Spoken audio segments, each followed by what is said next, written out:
저는 고3을 둔 아버지입니다. 요즘 네. 고3인 아들이 무법자 같이 생각이 들곤 합니다. 자세히 쓰기는 네네네. 길고 잘 소통할 수 있는 방법 좀 알려주세요. 뭐 말만 하면 말대꾸는 기본, 자기 주장이 강합니다. 그리고 지금 이 말씀하신 고3 아들 네. 뭐 말대꾸하고 자기 주장이 강하고 뭐 이런 표현이 좀 웃기지만 축하드립니다. 이때는 이 사춘기 시절은요. 청소년기는 자기가 팽창하는 시기예요. 자아가 팽창하고 나를 찾는 시기예요. 나를 찾는 시기. 근데 이 시기에 애들이 조용한 애들이 있어요. 그리고 이제 부모님들은 자랑스럽게 말씀하십니다. 우리 애는 네. 사춘기가 없었어요. 우리 애는 죽으라면 죽는 신용도 하는 애예요. 그런데 그 아이 속에 지금 자기가 힘차게 자라지 못하고 있을 있다. 수도 있어요. 네. 왜냐하면 보통은 요 시기가 뇌는 발달상 덜 발달했는데 어른처럼 자기가 생각한다고 생각을 하는 시기예요. 그러나 여기 전두엽이라고 해서 저는 이 전두엽을 사람답게 생각하는 뇌라고 말하거든요. 그러니까 사람같이 판단하는 거예요. 우리가 네. 생각하는 뭐 이러면 안 되고 저러면 안 되고 이건 하면 좋고 이런 정상적인 어른들이 생각할 때 그렇지 그래야지 하는 생각에 하는 게 이제 전두엽인데 네. 요즘은 학자들이 여성은 20대 중반 남성은 30살까지 완성된다라고 보는 거예요. 그러니 이제 뭐 19살 18살인 애들은 이 뇌 속이 완전히 리모델링 중이에요. 그러면 제 얘기가 아니고 이미 학계에서 다 네. 예, 연구 결과가 된 얘기들이에요.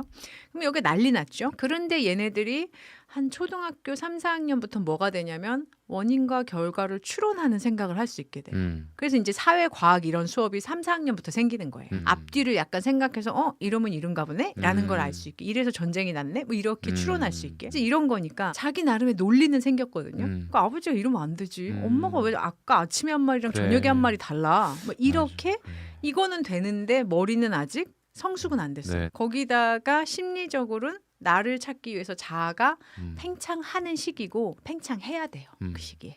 그렇게 안 하면 아이들이 나중에 가서 자기를 찾겠다고 막 갱년기 이후에 아저씨들 사고치고 이런 거 보시잖아요. 네. 뭐 나를 찾아간다 막 이러시면서 네. 언젠가 한 번은 인간이 맞아요. 나를 찾기 위해서 몸부림을 하는 시기가 오거든요. 근데 음. 그게 부모 밑에서 부모라는 어떤 그늘, 울타리 안에서 막 해댈 수 있는 것은 사실은 전 복이라고 생각해요. 그러면 네. 팽창하고 있어. 네. 그런데 그 자녀가 팽창하고 자신을 찾아가는 그 시간에 조금 엇나간다는 표현이 맞는지 모르겠지만 네. 그런 상황에서의 자녀들과의 어떻게 그건 좀 더 깊게 더 좀 어렵죠. 그렇죠. 아이들이 지금 말씀하시는 문제 행동이라고 생각하는 그런 것들은 간단히 팁만 드리자면 애들의 행동 목적이 어려서는 한 4가지, 네. 크고 나서 사춘기에는 한 5가지가 있어요.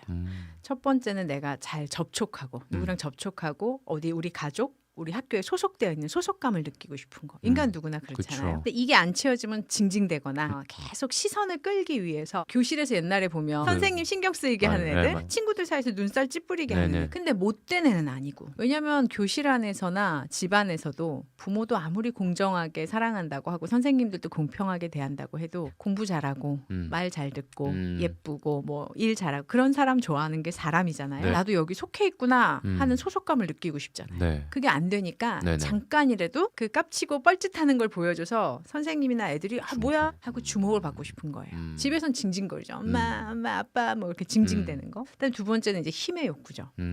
그래서 반항하는 거예요. 사춘기 때 이때 하는 게 반항이에요. 그래서 막 문 쾅 닫고 들어가고 꽥꽥거리고 한마디 하면 10마디 하고 막 그다음에 이제 요즘 애들은 무슨 말 하면 뒤에 꼭 이제 추임새로 욕이 붙잖아요. 네. 하면서도 욕을 해요. 옷 걸어라 하면 옷 걸면서도 쌍시옷 막 이러면 이제 부모님들 거기에 말려 들어가죠. 너 지금 뭐라 그랬어? 그치. 너 욕했어? 네, 이렇게 맞아요. 들어가는데 그때는 그냥 그럼 뭐 또 애들이 뭐 욕해서 죄송합니다 이러지 않잖아요. 맞아. 문제가 커져요. 네. 그러면 이제 그때는 부모님들이 사실 다 들린다라고 말씀하시거나 아니면 난 네 친구가 아니다. 욕은 친구들끼리 해라. 뭐 이렇게 하고 가볍게 넘어가셔야지. 그걸 막 따라 들어가가지고 오늘 이 뿌리를 뽑겠다 이러시면 관계가 또 깨지고 세 번째는 자기 보호 욕구예요. 누구든 나를 내 마음도 몸도 상처받게 건드리면 싫다. 나를 보호하는 욕구죠. 이게 이제 건강하게 발휘되면 엄마 그렇게 말하면 속상해. 아버지 저한테 그렇게까지 화내실 일은 아니잖아요. 제가 서운합니다. 이렇게 말하면 진짜 건강한 거죠. 근데 쉽지 않아요. 우리 문화도 그렇고. 네네.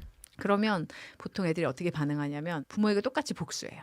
굉장히 마음 아프게 해요. 나쁜 짓거리를 하거나 예, 이제 사춘기 애들은 못된 행동을 해서 부모가 막 마음 아파하게 하거나 제일 끝판왕은 자해죠. 그건 정말 부모에 대한 제일 큰 복수잖아요. 예, 부모한테 맞아요. 자식이 아픈 것보다 더 큰 고통이 어디 있어요. 맞아요. 그렇기도 하고요.